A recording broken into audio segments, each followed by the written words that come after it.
បន្ទាប់មកទៀតអ្នកក្លាហានគ្រប់គ្នាក៏បានធ្វើដំណើរមកដល់នៅទីកន្លែងមួយនេះចាងស៊ីវក៏បាននិយាយទៅថាតើទីកន្លែងមួយហ្នឹងគឺជាអ្វីឲ្យប្រកាសទៅចំណែករិនស៊ីងក៏បាននិយាយទៅថាពួកឯងមកធ្វើស្អីចាងស៊ីវតបទៅវិញទៅថាខ្លួនគឺមកទីកន្លែងមួយនេះមានភារកិច្ចធំដើម្បីត្រូវធ្វើចំណែកមនុស្សគ្រួសារសាវប៊ីភ្នែករបស់គេក៏នៅតែច្លែវធម្មតាព្រមទាំងនិយាយទៅថាខ្លួនក៏ដូចគ្នាចំពោះចាងស៊ីរបស់យើងក៏បានចង្អុលនិយាយទៅកាន់អ្នកទាំងពីរពួកឯងកុំគិតថាអាចធ្វើដំណើរមកជាមួយនឹងពួកយើងបានអីសោះបើមិនដូច្នេះនោះទេកំថាយើងនឹងខ្វះការគួសមបន្ទាប់ពីឮដូច្នេះចាងសៀវក៏បាននិយាយទៅថាឯងគឺពិតជាពូកែកំ ប្លែងខ្លាំងមែនទែនយើងគឺជាកម្ពុជាទេពកោសល្យគ្រួសារចាងសៀវហើយគេក៏ចង់ធ្វើដំណើរចាកចេញប៉ុន្តែក៏ត្រូវបានសាវប៊ីរបស់យើងនឹងអូចាងសៀវធ្វើដំណើរទៅកន្លែងផ្សេងមួយទៀតតែម្ដងទៅសាវប៊ីក៏និយាយដូចគ្នាថាគេគឺគ្រាន់តែធ្វើដំណើរមកលេងតែប៉ុណ្ណោះហើយអ្នកទាំងពីរមកអង្គុយនៅទីកន្លែងមួយនេះដើម្បីកំងតែម្ចាស់ទៀមបាននិយាយទៅថាតែរបស់ខ្លួនថ្លៃបន្តិចហើយបន្ទាប់ពីឮដូច្នេះចាងសៀវគឺពិតជាមួម៉ៅគ្រាន់តែជាទីកន្លែងដាច់សូរិយាមួយហេតុអីក៏ហ៊ានថាតែថ្លៃចាក់ឲ្យយើងភ្លាមមកចំណែកអ្នកក្លាហានរិនស៊ីងនិងអ្នកផ្សេងទៀតនៅពេលនេះក៏បានធ្វើដំណើរចាកចេញពីទីកន្លែងមួយនឹងហើយនៅពេលនោះយើងក៏បានឮសំឡេងស្រែកខ្លាំង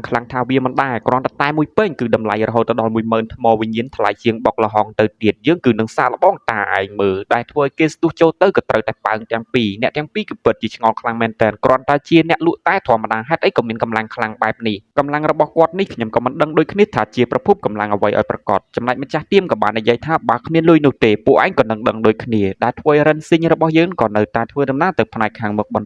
ហើយនៅពេលនោះយើងក៏បានឃើញជាមួយនឹងចៅភ្នំមួយក្រុមក៏បានបង្ហាញខ្លួនចេញមកព្រមទាំងប្រាប់ឲ្យក្រុមរិនស៊ីងរបស់យើងនឹងឈប់ទៅដែលធ្វើឲ្យរិនស៊ីងក៏សួរទៅថាពួកគេទាំងអស់គ្នានឹងគឺជានរណាបរិសម្នាក់ដែលមានដាវដ៏ធំលីនៅលើស្មាបាននិយាយទៅថាពួកយើងគឺជាចៅពួកឯងមិនដឹងទេអីប្រគល់របស់ដែលមានតម្លៃឲ្យអស់ភ្លាមមកបើមិនដូច្នេះនោះទេជីវិតរបស់ពួកឯងគឺនឹងចៅនៅទីនេះចំពោះមីអូនស្រីម្នាក់នោះគឺមិនចាំបាច់ព្រួយបារម្ភអីនោះទេយ៉ាងណាក៏ដោយបងគឺមិនធ្វើការប្លន់អូនឡើយបន្ទាប់ពីនិយាយដូច្នេះក៏ត្រូវបានលបងធំរបស់គេដាក់មួយកំភ្លៀងឲ្យធ្វើកិច្ចការឲ្យមានរបៀបរៀបរយបន្ទាប់ពីនិយាយដូច្នេះហើយប្រុសម្នាក់នឹងក៏បានលើកមេដៃមួយឲ្យទៅកាន់លោកបងរបស់ខ្លួនស្ទុះចូលទៅគេក៏ត្រូវបានដាច់ដៃម្ខាងដែលធ្វើឲ្យចៅភ្នំគេគឺពិតជាស្រែកដោយមានការឈឺចាប់នៅទីកន្លែងមួយនឹងតែម្ដងព្រមទាំងនិយាយទៅថាដៃរបស់ខ្ញុំហេតុអីក៏ឯងកាច់ដៃរបស់យើងចំណែកយីជាងរបស់យើងមិនខ្វល់ច្រើននោះទេចាក់មួយដាវទៀតសម្រាប់ប្រុសម្នាក់នឹងដែលធ្វើឲ្យមេក្រុមចៅភ្នំក៏បានបញ្ជាកូនចៅរបស់គេឲ្យទៅសម្រាប់ក្រុមអ្នកក្លាហានរិនស៊ីងប៉ុន្តែក៏ត្រូវបានអ្នកក្លាហានជាងឈិនរបស់យើងនឹងគឺសម្រាប់ចៅទាំងអស់តែម្ដងសម្បីតែមេចៅនៅពេលនេះក៏ដាក់ក្បាច់ម៉ែចែកឲ្យចំពោះរិនស៊ីងបន្ទាប់ពីពិនិត្យទៅកាន់សាកសពមនុស្សម្នាក់ក៏ដឹងដូចគ្នាថាវាគឺមានក្លិនថ្នាំគ្រាប់វាគឺពិតជាចម្លែកខ្លាំងមែនទែនសម្រាប់មនុស្សដែលមានក្លិនថ្នាំគ្រាប់ប្រភេទនេះដែលធ្វើយីជាងក៏សួរថាវាគឺជាអ្វីរិនស៊ីងក៏បាននិយាយទៅថាមនុស្សទាំងអស់នេះគោលដៅរបស់ពួកគេមើលទៅគឺពិតជាមិនតូចតាចនោះទេ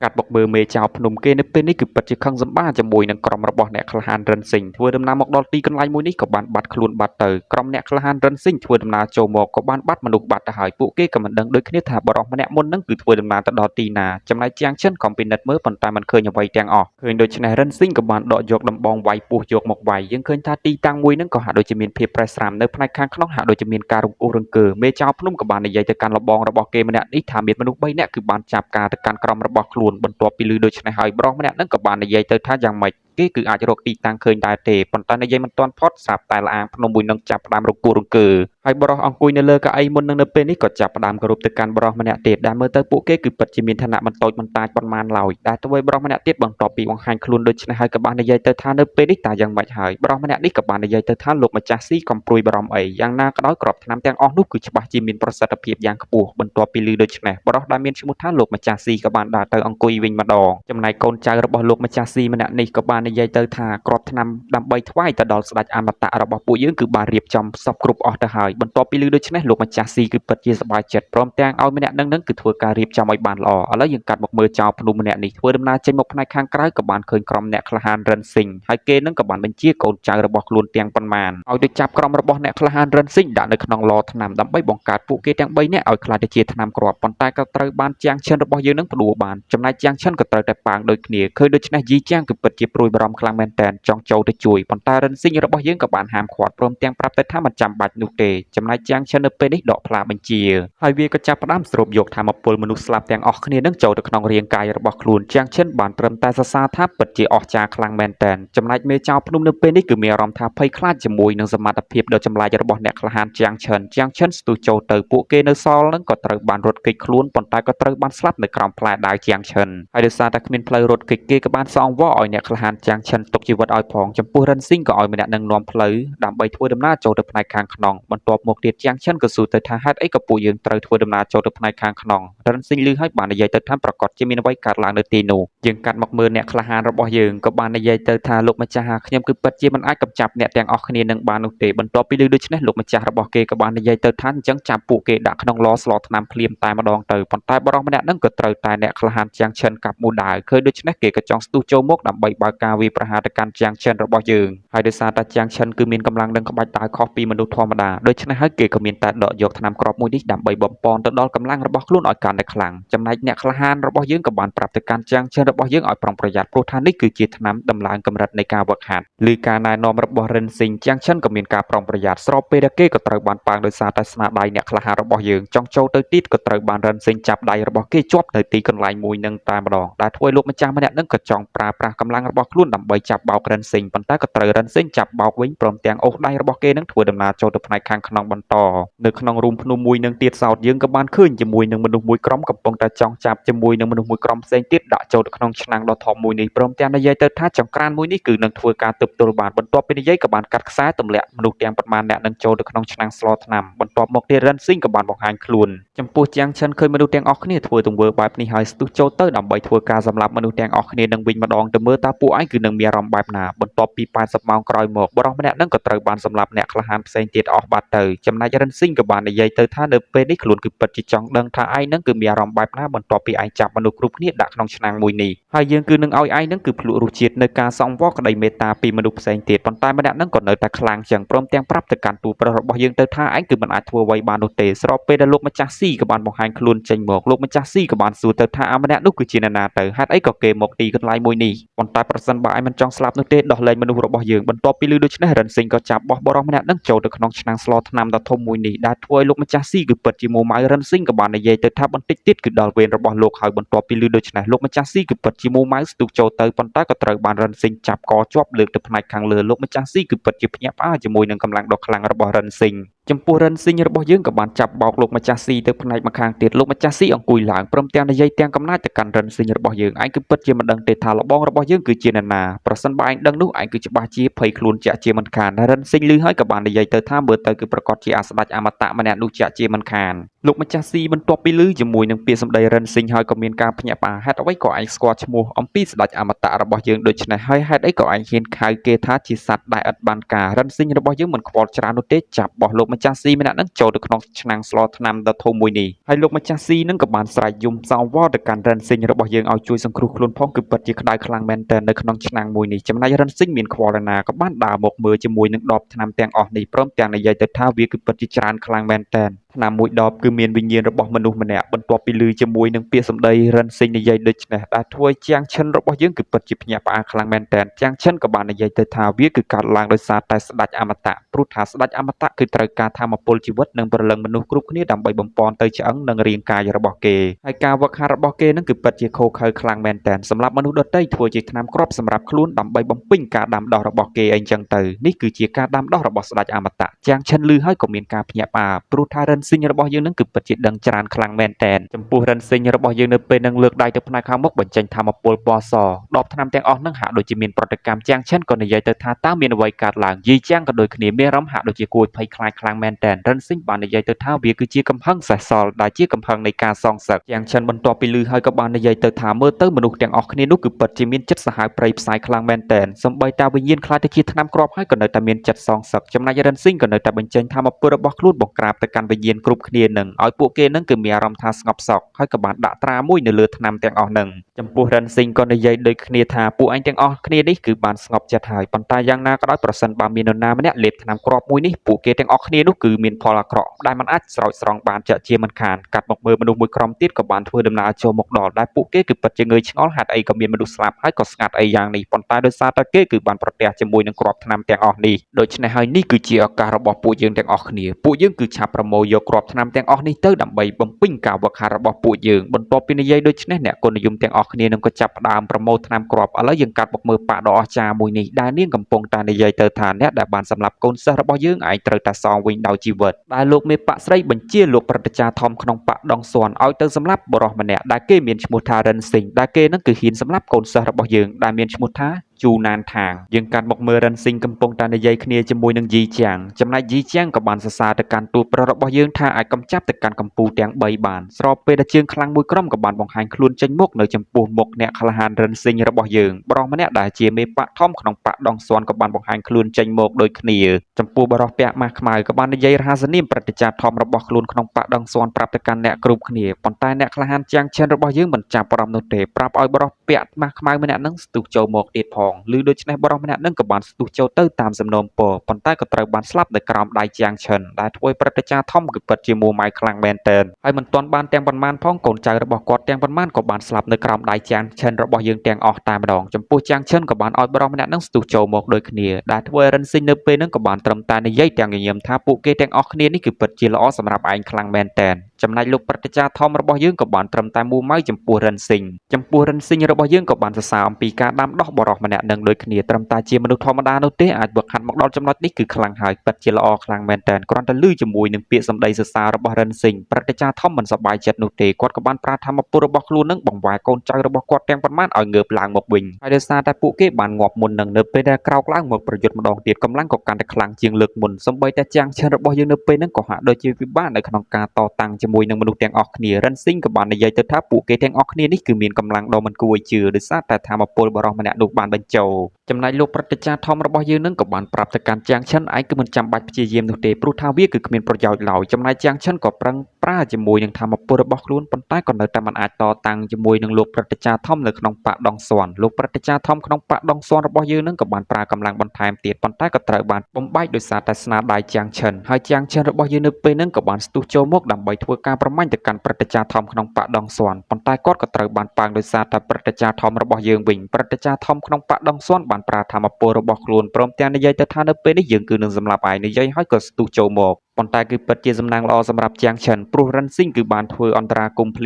ាមដែលធ្វើព្រឹត្តិការណ៍ធំនៅពេលហ្នឹងគឺពិតជាមួម៉ៅស្ទុះមកជាលើកទី2ដើម្បីសម្លាប់ទៅកាន់ជាងឈិនរបស់យើងប៉ុន្តែក៏ត្រូវបានរិនស៊ីងរបស់យើងនឹងអាចទប់ទល់បានទាន់ពេលវេលាដូចគ្នាដោយសារតែឃើញរិនស៊ីងអាចទប់ទល់ជាមួយនឹងការវាយប្រហាររបស់ខ្លួនចំនួន2លើកដែលធ្វើព្រឹត្តិការណ៍ធំក៏មានតែប្រើប្រាស់ជាមួយនឹងកម្ដាប់ដៃស្ដេចអមតៈឃើញដូច្នេះរិនស៊ីងគឺពិតជាអស់សំណោចហើយគេនឹងគឺនឹងប្រើប្រាស់ជាមួយនឹងកម្ដាប់ដៃអធិរាជរបស់ខ្លួនចង់ដឹងថានរណាខ្លាំងជាងបន្ទាប់ពីនិយាយដូច្នេះជើងខ្លាំងទាំងពីរក៏ប៉ះទង្គិចគ្នាប៉ុន្តែព្រឹត្តិការណ៍ធំក៏នៅតែខ្ទាតដាច់ដៃម្ខាងទោះបីជាដាច់ដៃម្ខាងព្រឹត្តិការណ៍ធំម្នាក់នឹងក៏នៅតែមិនមានចិត្តភ័យខ្លាចប្រសិនបើឯងដឹងថាមនុស្សនៅក្រៅខ្នងរបស់យើងគឺមានអំណាចខ្លាំងប៉ុណ្ណាឯងគឺប្រកាសជាមិនហ៊ានប្រហើរនោះទេរិនស៊ីងរបស់យើងឮហើយក៏បាននិយាយទៅថាអាចឆ្កែស្ដេចអមតៈមែនទេបន្ទាប់ពីឮដូច្នេះព្រឹត្តិការណ៍ធំគឺពិតជាមួម៉ៅចង់ស្ទុះចូលទៅក៏ត្រូវបានរិនស៊ីងចាប់ច្របាច់កជាប់រិនស៊ីងក៏បាននិយាយទៅថាស្ដេចអមតៈដែលជាម្ចាស់របស់ពួកឯងនោះកាលពីមុនគេគឺគ្រាន់តែជាសត្វឆ្កែមួយក្បាលដែលនៅក្រោមបង្គាប់របស់យើងតែប៉ុណ្ណោះដែលធ្វើព្រឹត្តិការណ៍ធំក្នុងបដងស៊ន់នៅពេលដែលឮជាមួយនឹងពាក្យសម្ដីរិនស៊ីងហើយគឺពិតជាមួម៉ៅខ្លាំងមែនទែនរិនស៊ីងក៏បានដាក់សម្ពាធទៅកាន់ព្រឹត្តិការណ៍ធំម្នាក់នឹងឲ្យនិយាយតាមខ្លួនទៅថាស្ដេចអមតៈគឺគ្រាន់តែជាសត្វឆ្កែចិញ្ចឹមរបស់យើងតែប៉ុណ្ណោះដែលធ្វើព្រឹត្តិការណ៍ធំចង់និយាយប៉ុន្តែគាត់ក៏ត្រូវបានផ្ទុះក្បាលស្លាប់ភ្លាមនៅទីកន្លែងមួយនឹងរិនស៊ីងរបស់យើងទោះបីជាជួបជាមួយនឹងរឿងរ៉ាវបែបហ្នឹងក៏នៅតែធម្មត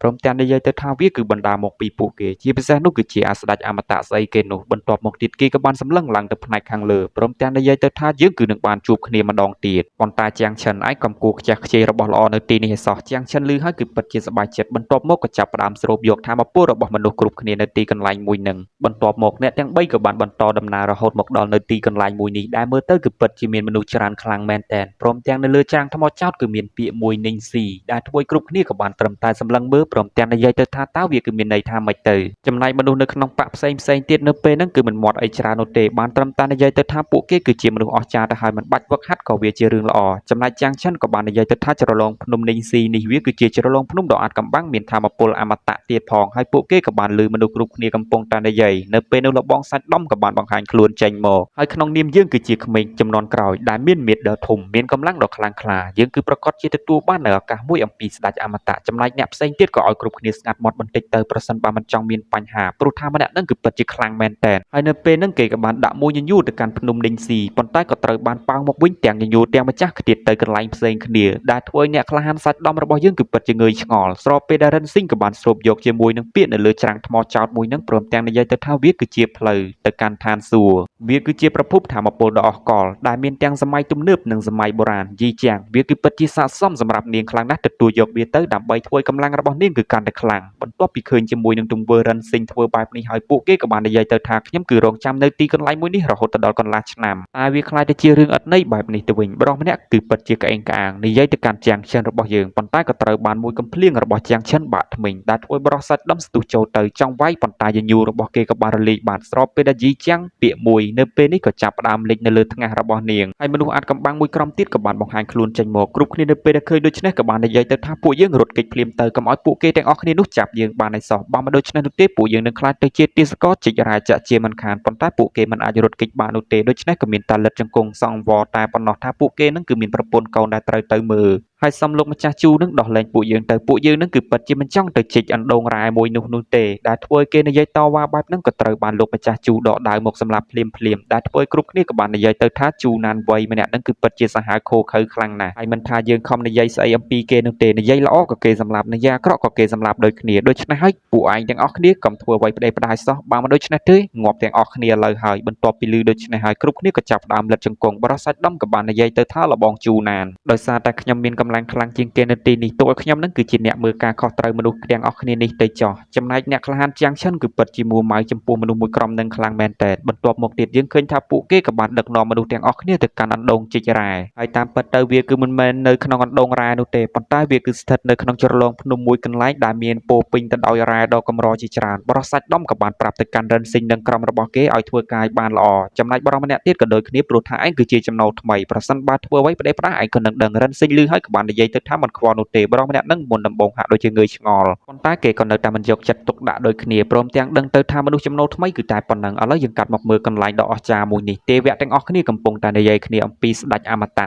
ស្ដេចអមតៈនៅពេលនេះគឺស្ថិតនៅក្នុងដែនដីអមតៈហើយនៅក្នុងដែនដីអមតៈក៏មានធម្មពលព្រលឹងរបស់គ្រាប់ពូជបិសាចដូច្នេះហើយបរិសម្នាក់នោះគេគឺនឹងអាចធ្វើការវិវត្តខ្លាយទៅជាទម្រង់បិសាចអមតៈជាក់ជាមិនខានកាត់មកមើលជ្រលងភ្នំមនុស្សគ្រប់គ្នាកំពុងតែធ្វើការជីករ៉ែរិនស៊ីងឃើញដូច្នេះក៏បាននិយាយទៅថាពួកគេទាំងអស់គ្នានេះធ្វើការហាក់ដូចជាអស់កម្លាំងអស់ទៅហើយចំពោះជាងឈិនឃើញកម្មករជីករ៉ែគឺស្គមស្គាំងស្លេកស្លាំងបែបហ្នឹងហើយគឺមានចិត្តអាណិតខ្លោចចិត្តចំពោះអ្នកជីករ៉ែមួយក្រុមនឹងនៅពេលនេះក៏ត្រូវបានធម្មពលពណ៌ស្វាយទាំងអស់នេះដែលជាធម្មពលស្ដេចអមតៈធ្វើការលេបត្របាក់នៅរាងកាយរបស់ពួកគេសល់តែឆ្អឹងតែម្ដងដែលធ្វើជាងឈិនគឺពិតជាមិនដឹងទេថានឹងគឺជាធម្មពលបែបណាទៅគ្រប់គ្នាក៏បាននិយាយទៅថាបិសាចឆាប់រត់គេចភ្លាមទៅបរិស័ទដំលឿនជាងគេចំណែកជូណានបង្ហាញខ្លួនចេញមកឲ្យគ្រប់គ្នាប្រុងប្រយ័ត្នបន្តិចហើយបញ្ហាដែលនៅសេសសល់ទុកឲ្យយើងជាអ្នកជួយបន្ទាប់ពីនិយាយដូច្នេះជូណានរបស់យើងក៏បានប្រាធម្មពលរបស់ខ្លួននឹងដើម្បីជួយទៅកាន់អ្នកគ្រប់គ្នាដើម្បីបន្សាបទៅកាន់ធម្មពលពណ៌ស្វាយមុននឹងព្រមទាំងនិយាយទៅថានៅពេលនេះបញ្ហាត្រូវបានដោះស្រាយហើយពួកឯងធ្វើការបន្តទៀតទៅបរិស័ទដំក៏បាននិយាយទៅថាវើយពួកឯងធ្វើការបន្តទៀតជីករ៉ែចំពោះរិនស៊ីងធ្វើដំណើរចូលទៅកាន់អាប់ដែលមានចំហាយធម្មពលដ៏ខ្មៅខ្មាញ់ទាំងអស់នេះចំណែកជីជាងក៏ធ្វើដំណើរចូលទៅដែលធ្វើឲ្យអ្នកក្លាហានសាច់ដំរបស់យើងក៏បានហាមឃាត់ទៅកាន់អ្នកទាំង3កុំឲ្យធ្វើដំណើរចូលទៅអីចំណែកជូណានរបស់យើងគឺបានត្រឹមតែញញឹមហើយយើងឃើញថាការធ្វើដំណើរឆ្លងកាត់នៅអាប់មួយនឹងគឺពិតជាមិនមែនរឿងងាយឡើយពីព្រោះថាវានឹងគឺមានធម្មពលនឹងគឺពិតជាអហិង្សាខ្លាំងប្រសិនបើយករាងកាយធម្មតាដែលឆ្លងកាត់គឺច្បាស់ជាមានបញ្ហាយ៉ាងធ្ងន់ធ្ងរប៉ុន្តែសម្រាប់រិនស៊ីងគឺមិនមែនជាបញ្ហាឡើយព្រោះថាគេគឺមានវត្ថុស័ក្តិសិទ្ធិការពាររាងកាយ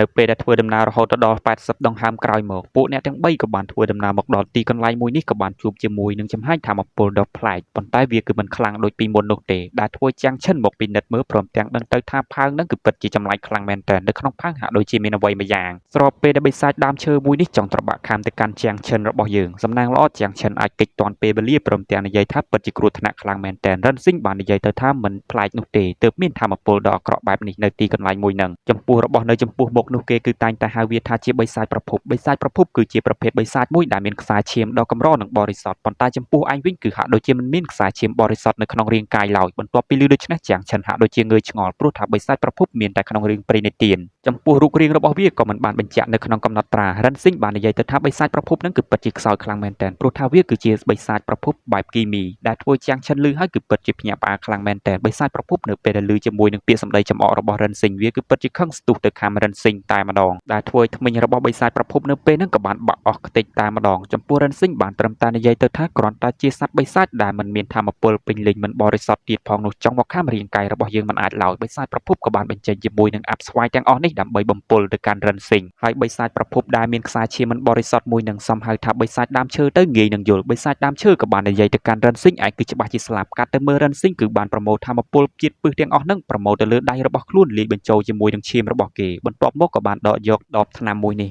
ព្រមទាំងយកជាតិពឹសនិងឈាមរបស់ខ្លួនដាក់ចូលទៅក្នុងដបថ្នាំមួយនឹងព្រមទាំងនិយាយទៅថាឯងគឺមិនអាចបំពុលយើងបាននោះទេបិសាចដើមឈើនៅពេលហ្នឹងហាមាត់ដ៏ធំរបស់ខ្លួនចំណែកធ្មេញគឺបាក់អស់ទៅហើយគេគឺចង់ខំទៅកាន់រិនស៊ីងចំណែករិនស៊ីងក៏បានប្រើប្រាស់ជាមួយនឹងត្រាបង្ក្រាបបិសាចធ្វើការកម្ចាត់គេយកនៅទីនឹងតែម្ដងហើយស្ថានភាពបិសាចដើមឈើមួយនឹងក៏ត្រូវបានស្ពៃក្រោមដៃរិនស៊ីងក៏បានប្រាប់ទៅកាន់យីជាងនិងជាងឆិនឲ្យពួកគេស្រូបយកទឹកនៅក្នុងផើមួយនឹងដើម្បីធ្វើការបង្កើតជាមួយនឹងកម្លាំងរបស់ពួកគេយីជាងគឺមានអារម្មណ៍ថាកម្រិតរបស់នាងនឹងគឺហាក់ដូចជាភ្នំភ្លើងនៅមហាសមុទ្រចំពោះរិនស៊ីងក៏និយាយដូចគ្នាថាប្រភពធម្មពលនៅផ្នែកក្រោមបិសាចដើមឈើនឹងវាគឺពិតជាល្អសម្រាប់អ្នកទាំងពីរក្នុងការវឹកហាត់ចំណែកបិសាចដើមឈើមួយនឹងប្រសិនបើអ្នកណាផ្ដល់ប្រភពធម្មពលគេគឺនឹងអាចងើបឡើងមកវិញតោះពួកយើងចេញទៅផ្នែកខាងក្រៅកាត់មកមើលលបងសាច់ដុំកំពុងតែបញ្ជាទៅកាន់គ្រប់គ្នាឲ្យពួកគេនឹងគឺធ្វើការជីកកកកកាយដើម្បីធ្វើការរករ៉ែផ្សេងដែលនៅក្នុងជ្រលងភ្នំមួយនឹងដែលធ្វើបរិះពី3នាក់នៅពេលនេះគឺចាប់ផ្ដើមយំនៅទីកន្លែងមួយនឹងហើយពីព្រោះថាពួកគេគឺពិតជាធ្វើការអស់កម្លាំងខ្លាំងមែនទែននៅពេលនេះហើយខ្លួនគឺពិតជាចង់សម្រាកខ្លាំងណាស់កាត់មកមើលលបងសាច់ដុំក៏មានការចាប់អារម្មណ៍ជាមួយនឹងយុវជនទាំង3នាក់នោះដែលធ្វើដំណើរចូលទៅមិនដឹងថាយ៉ាងម៉េចយ៉ាងម៉ាស្របពេលដែលក្រុមរិនស៊ីងធ្វើដំណើរចេញមកវិញលបងសាច់ដុំគឺពិតជាភ្ញាក់ផ្អើលហៀសម្បោនៅទីកន្លែងមួយនឹងតែម្ដងយើងកាត់មកមើលប៉ាក់មួយនេះដែលគេឲ្យឈ្មោះថាប៉ាក់ដងស៊ន់អ្នកនាងមេប៉ាក់ដងស៊ន់កំពុងតែនិយាយជាមួយនឹងទេពអប្សរបាយយន្តថាអ្នកណាបានសម្លាប់ទៅកាន់កូនសិស្សរបស់ខ្ញុំដែលមានឈ្មោះថាជូណានថាងទៅតើដឹងដែរទេពីព្រោះថានាងនឹងគឺបានធ្វើដំណើរមកពីទីកន្លែងមួយដែលជាដែនដីឋានសួគ៌ខាងត្បូងកូនសិស្សរបស់ខ្ញុំជូណានថាងក៏បានស្លាប់នៅទីកន្លែងមួយនោះដូចគ្នាបន្ទាប់ពីឮដូច្នេះបាយយន្តរបស់យើងនៅពេលហ្នឹងកំពុងតែគិតបន្តិចពីព្រោះថាជូណានថាងគឺធ្វើដំណើរទៅដល់ទីនោះមិនដឹងថាមានរឿងអីកើតឡើងហើយអ្នកនាងមេប៉ាក់នៅពេលហ្នឹងក៏បានសួរទៅថាតើឯងគឺមានស្គាល់ជាមួយនឹងបរិសម្នាក់ដែរទេប៉ុន្តែនៅពេលនោះអ្នកនាងមេប៉ាក់ក៏មានការចាប់អារម្មណ៍ព្រមទាំងនិយាយទៅថាបិសាចរបស់យើងធ្វើដំណើរមកដល់ក៏បានឃើញថាបិសាចដើមឈើគឺបានស្លាប់នៅទីកន្លែងមួយនឹងបាត់ទៅហើយដែលធ្វើឲ្យបាយយន្តក៏មានការចាប់អារម្មណ៍ព្រមទាំងនិយាយទៅថារូបរាងរបស់វានៅពេលនេះគឺពិតជាទន់ខ្សោយហើយតើអ្នកណាម្នាក់ដែលមានសមត្ថភាពអាចវាយទៅកាន់បិសាចដើមឈើឲ្យស្ថិតនៅក្នុងស្ថានភាពបែបនេះចំណែកបាយយន្តរបស់យើងក៏មិនដឹងដូចគ្នាចំពោះអ្នកនាងមេប៉ាក់ដងស៊ន់នៅពេលហ្នឹងក៏បានដកយកប្រភពធម្មពលស្ដេចអមតៈទាំងអស់នេះចេញមកដើម្បីប្រគល់ឲ្យទៅកាន់សត្វបិសាចដើមឈើមួយនឹងបិសាចដើមឈើបន្ទាប់ពីទទួលបាននៅប្រភពធម្មពលហើយគឺពិតជាសប្បាយចិត្តព្រមទាំងនិយាយទៅថាបន្ទាប់ពីយើងគឺទទួលបាននៅកម្លាំងរបស់យើងមកវិញយើងគឺនឹងធ្វើការស៊ីឯងទាំងរស់អាក្មេងល្អិតកាត់មកមើលរិនស៊ីងនៅផ្នែកខាងក្រៅលោកបងសាច់ដំប្រាប់ទៅកាន់ក្រុមរិនស៊ីងឲ្យធ្វើការជីករ៉ែប៉ុន្តែក៏ត្រូវបានមួយកំភ្លៀងរបស់ជាងឈិនហើយគេនឹងគឺពិតជាមូម៉ៅទៅកាន់ជាងឈិនខ្លាំងមែនតែនស្របពេលដែលគេក៏បានស្រែកជេរទៅកាន់ជាងឈិនរបស់យើងវិញថានឹងចាប់ការគេនៅទីកន្លែងមួយនឹងចោលតែម្ដងចំណែកកូនចៅរបស់លបងសាច់ដំក៏ត្រៀមខ្លួនរួចជាស្រេចដើម្បីចាប់ការទៅកាន់ក្រុមអ្នកក្លាហានរិនស៊ីងចំពោះទេពធីតាបាយយន្តនៅពេលហ្នឹងក៏បានបង្ហាញខ្លួនចេញមកបើការវាប្រហារទៅកាន់អ្នកទាំងពីរអ្នកនេះមុននឹងហើយទេពធីតាបាយយន្តនៅពេលដែលឃើញរិនស៊ីងហើយក៏បានហៅថាលោកម្ចាស់តែម្ដងដែលធ្វើឲ្យលបងសាច់ដំក៏បានប្រាប់ទៅកាន់បាយយន្តថាកំចាប់គេភ្លាមទៅប៉ុន្តែក៏ត្រូវបានមួយកំភ្លៀងទៀតដែលធ្វើលបងសាច់ដំគេគឺពិតជាងើយឆ្ងល់ខ្លាំងមែនតើហេតុអីក៏បាយយន្តមកវាយខ្លួនស្របពេលដែលសាច់រឿងក៏ឈានចូលទីបញ្ចប់តែត្រឹមនឹងដូចគ្នានៅពេលនេះក៏មានតែជម្រាបលាជួបគ្នាវីដេអូក្រោយ